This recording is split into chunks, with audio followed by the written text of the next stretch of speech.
Thanks for joining us. This is Omni View, episode 95 for June 27, 2026. Balanced news perspectives. Today's stories, multiple viewpoints, your call. U.S. strikes on Iranian targets in the Strait of Hormuz risk collapsing a 60-day ceasefire and derailing ongoing talks between Washington and Tehran. The United States conducted military strikes on Iranian positions after President Trump accused Tehran of violating the ceasefire by targeting a cargo ship. The strikes took place during a scheduled 60-day period of no hostilities meant to support peace negotiations. Iran's foreign ministry stated that the U.S. action breached both the UN Charter and the war-ending memorandum. U.S. officials framed the strikes as a necessary response to protect shipping lanes and enforce the ceasefire terms. Iranian statements emphasized that the U.S. action itself broke the agreed pause in fighting and undermined diplomatic efforts. Treasury and defense officials stressed the need to maintain credibility in negotiations, while Iranian representatives highlight risks to regional stability from renewed escalation. The question worth considering is what evidence confirms the ship attack originated from Iran. Shifting now to Venezuela, 2 earthquakes struck Venezuela, killing at least 920 people, with hundreds more feared trapped. International rescue teams have arrived, yet local reports describe slow government coordination on the ground.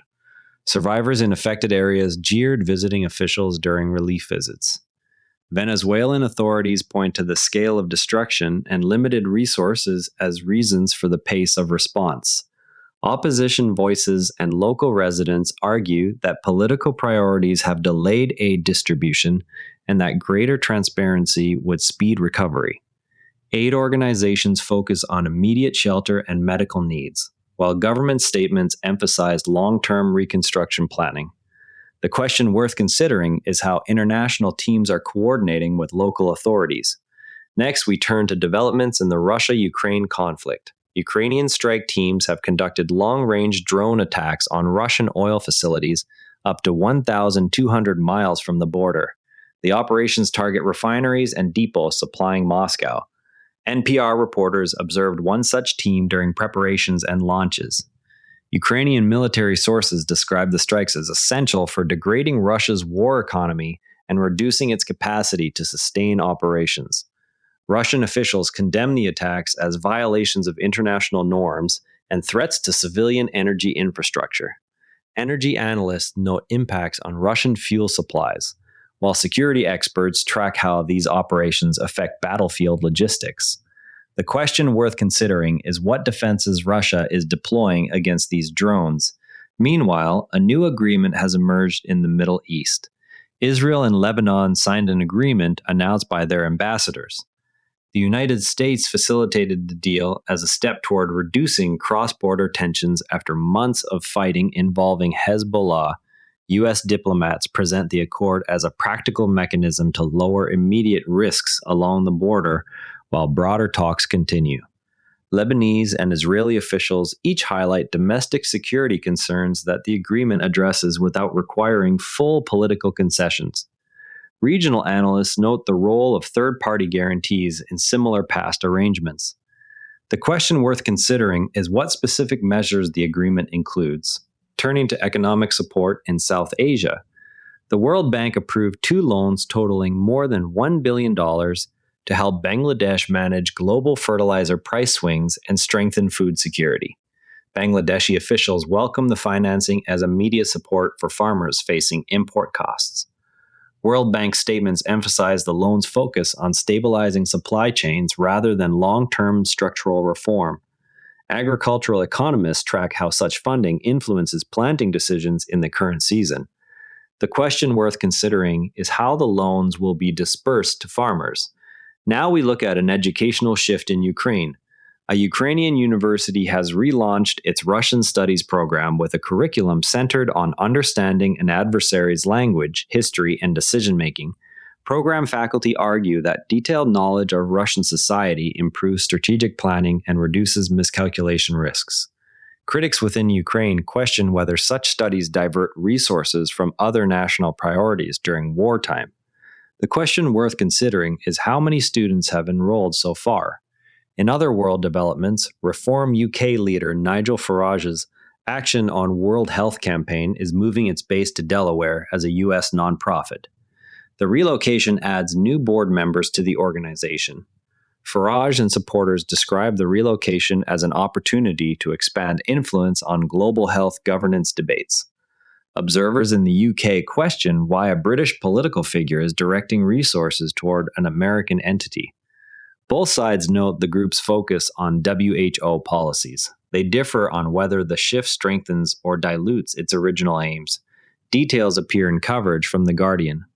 In business coverage, Lenovo's chief financial officer addressed how the company is approaching capital expenditures in an era of rapid AI infrastructure growth.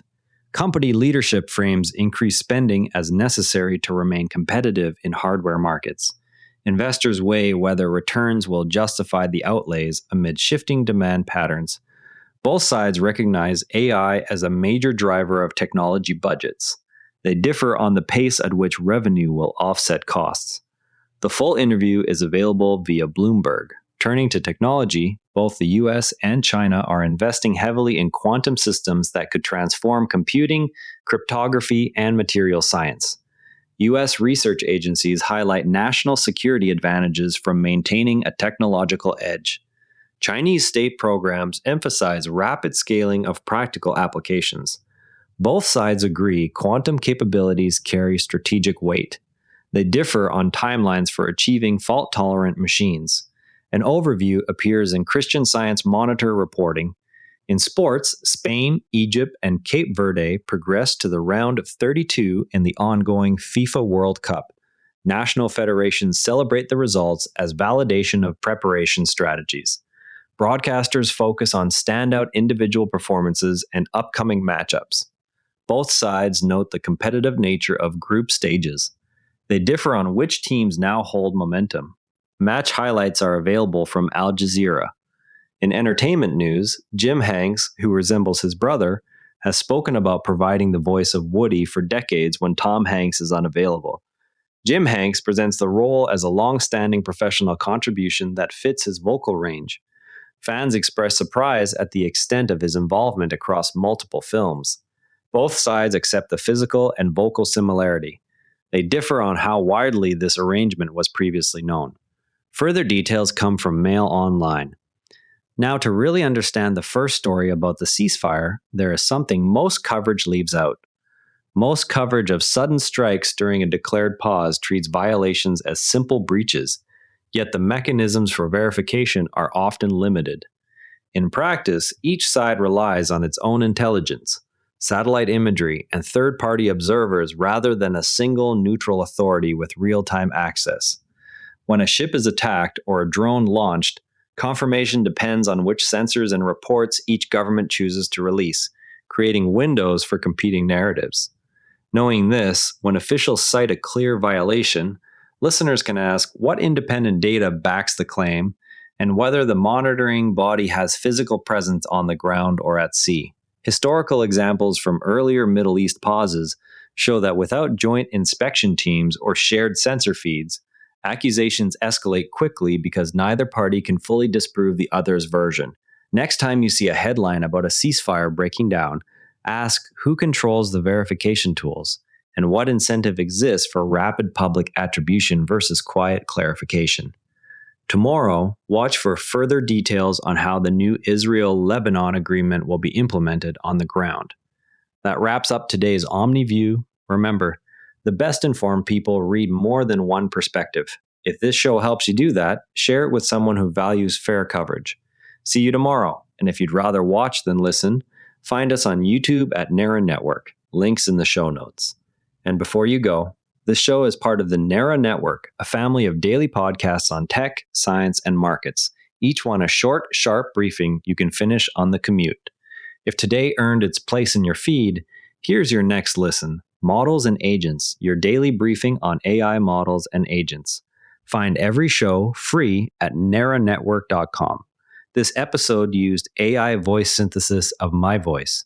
Editorial selection and analysis are my own.